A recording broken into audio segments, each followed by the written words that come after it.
As promised, in today's video we are going to talk about the food venues on board P&O Iona that have got a cover charge.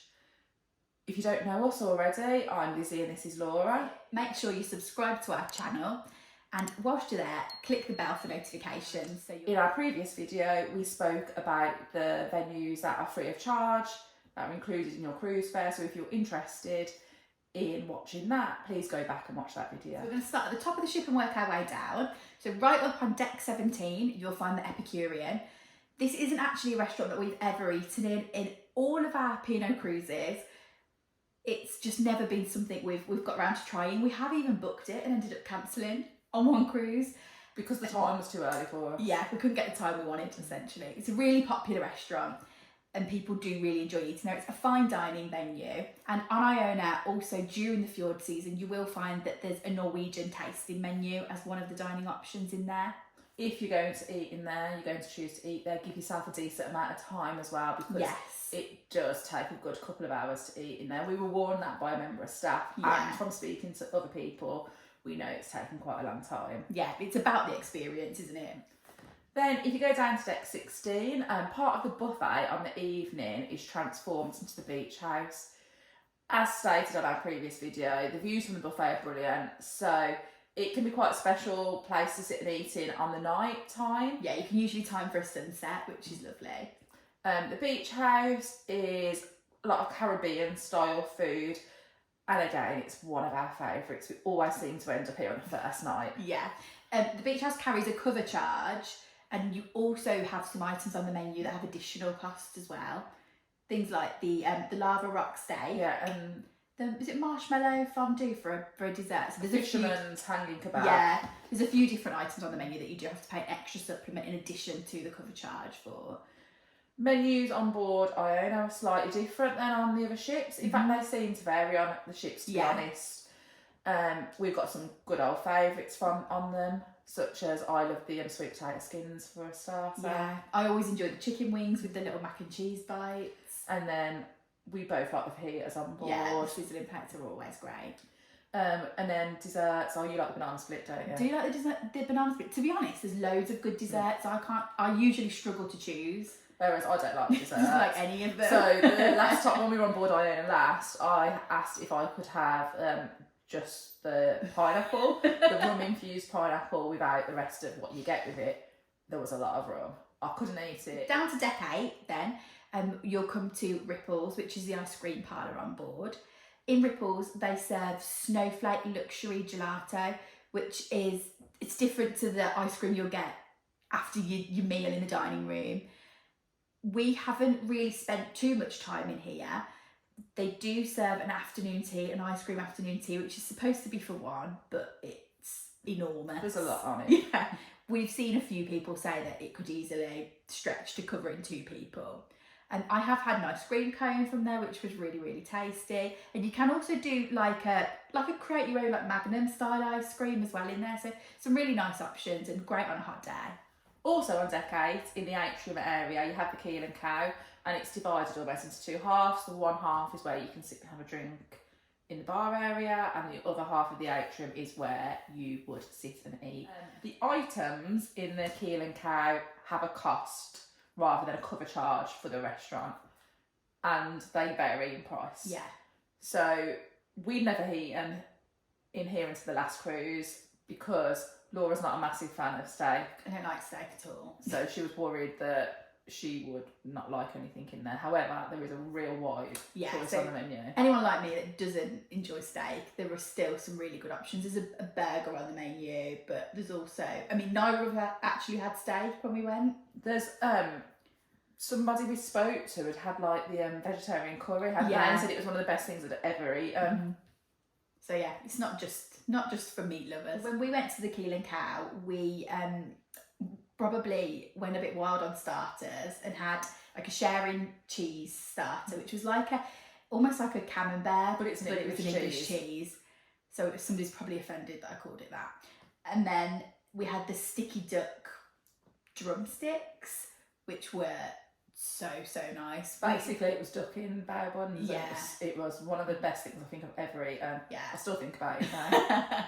Yeah, we enjoyed those starters so much that we we knew we shouldn't be eating, like we shouldn't finish it because we wouldn't make it through the main, but we just couldn't stop eating it. It was so nice. And then, as we just said, I decided not to have a steak. I think I'd had a steak the night before, so sometimes on a cruise I seem to eat a lot of steak. So I went for, it was like sausage on a Yorkie skillet, and it was like basically Yorkshire pudding, sausage and mash. It was quite nice. Yeah, and then I had it was like monkfish, something scampi, which again was nice. It was basically a really nice fish and chips, but it was good.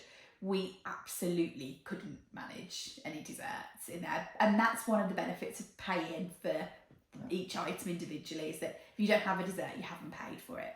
We were really lucky when we were in there because we were sat along the edge, like where it's a bit balcony-esque, and there was like a pop-up show.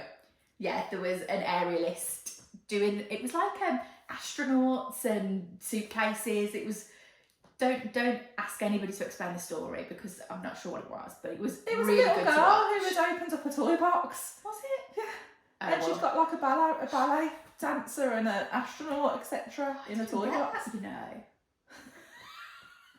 Also on deck 8 is a P&O classic, I suppose, Sindhu, which is, we really love Sindhu. I was going to call it one of our favourites again, but we keep saying that. Everything can't be our favourite. To be honest, I just like food, so. Yeah. But yeah, we always enjoy Sindhu. And Sindhu, again, has changed now, and you pay per item rather than an a la carte cost, a cover charge cost. There is also, if you pre-book this online, you do get the cost of the pre-booking taken off, and you get a 20% discount. So if the booking is available for your cruise, because it's not always available, but if it is available to pre-book for your cruise, it's definitely worth doing. Yeah. We got a bargain, didn't we, when we did it? We Yeah. only ended up paying something like £8 extra. Yeah. By the time our deposit had come off the 20% off.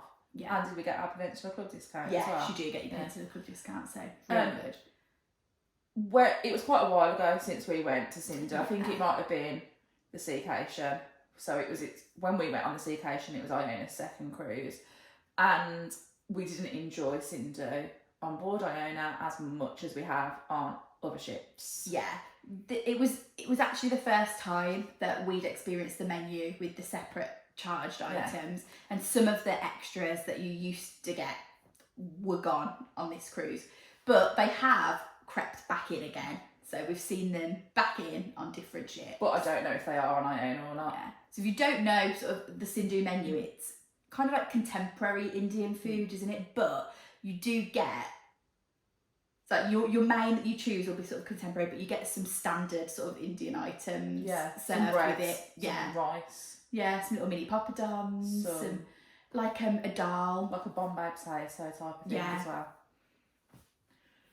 Obviously, on the menu on Sindo, there are loads of really good options, and one of the good favourites is, we normally have a little discussion about which one of us is going to have this, is the Sindhu signature plate, where you get 3 different types of curry. The best dessert on the menu is the dark chocolate sphere. It's very Instagrammable. One of the ones where you have to get your phone out and film as you pour the sauce over, so you watch the sphere melt away, but also it's really tasty. It's not just sort of style, there is substance to it too. If you love Indian food, then Sindhu is definitely an option that you should consider. It's not overly spicy. No, if you're worried about spicy food, I wouldn't be scared of going to Sindhu at all. But it is very, very tasty. Deck 7 then has got the glass house. And again, it's a little bit like the Keeling Cow in the sense of it's sort of split into 2 halves, with the one side being where you would just have a drink and the other side is more of a dining side. Yeah, it's a really nice area of the ship. It's our favourite place to sit really on board Iona. It's got our favourite chairs though. Yeah. And you can just sort of sit there and watch the world go by. Great people watch outside too. Yeah, absolutely. In terms of the food in the glass house on Iona, we actually haven't eaten in Iona's glass house.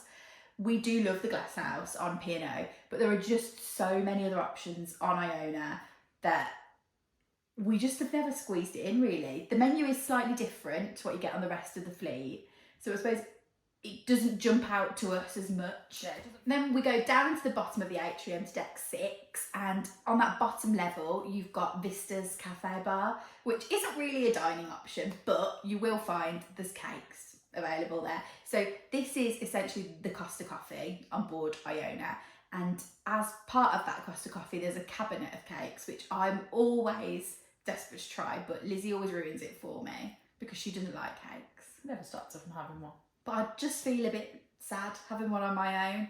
So it's not somewhere we really use. It's not somewhere we really use, but there does look to be a great selection. Also on deck 6 is Limelight. Limelight is a entertainment and dining venue where there is a cover charge for it. The cover charge depends on the act that is in, and we will cover Limelight in more details in another video. And then the final, I suppose, dining option we're going to talk about on Iona is room service. We've kept this in the chargeable section of our video because it is chargeable on Iona. Each item has an individual charge, and then at breakfast time there's like a set charge for the delivery. Yeah, so the breakfast hasn't got individual charges on it, but it's just a charge for delivery for breakfast. And then for the rest of the sort of throughout the day, each item is individually charged. We've only ever had this as a late night option because, as we mentioned in the previous video, the late night snacks at the buffet finishes at 1 a.m. and we maybe are still in a bar at that time. So if you stay out until the bars close, the only option then for a late night snack is to order room service. So we ordered 2 pizzas, which was quite a lot. Yeah, they were really big. We were sort of expecting it maybe a bit smaller than what we ended up with. We didn't need to. They were very nice though. Yeah, they were good. We enjoyed them. But as always with late night room service, by the time they'd come, we were probably past the hunger for them. Iona has got a great selection of food venues, and we find that actually the chargeable venues, the food quality does tend to be a little bit better than the included in your fare venues. However, that's not to say the included in your fare venues are not good quality. You can spend as much or as little as you want on board to enjoy the food. You may not spend a penny and still have a really great experience of it, or you could eat in a speciality restaurant every single night. We have tended to find that the speciality restaurants' food quality does tend to be a bit better. Yeah, which you would expect when you're paying an additional charge for something. We hope that this has given you the information that you need when you're planning your holiday on board Iona, and we're very jealous of the fact that you're going to be able to eat in all those lovely venues. Yeah, and if you do have any questions about anything we've spoken about, drop them in the comments below and we'll get back to you as soon as we can. Thanks for watching. Don't forget to make sure you like this video, drop us any questions you've got in the comments down below, and make sure you subscribe to our channel. You can also follow us on all social media. We're Sisters on the Seas.